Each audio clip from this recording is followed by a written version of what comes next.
Sometimes we check nullable property just to assign it to some other property. And else, if it is null, we assign some other value. Or else, we throw some exception.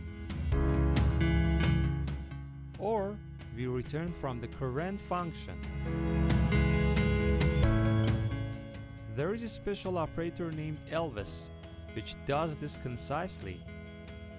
Elvis operator returns the left side expression value if it is not null, or else it evaluates the right side expression and returns the value whether it is null or not. As throw and return are expressions themselves, they can be used on the right side of the elvis operator. Elvis operator is more powerful combined with other operators like safeguard. For more videos and to see all these in action in a real-world Kotlin application written from scratch, head to our YouTube channel.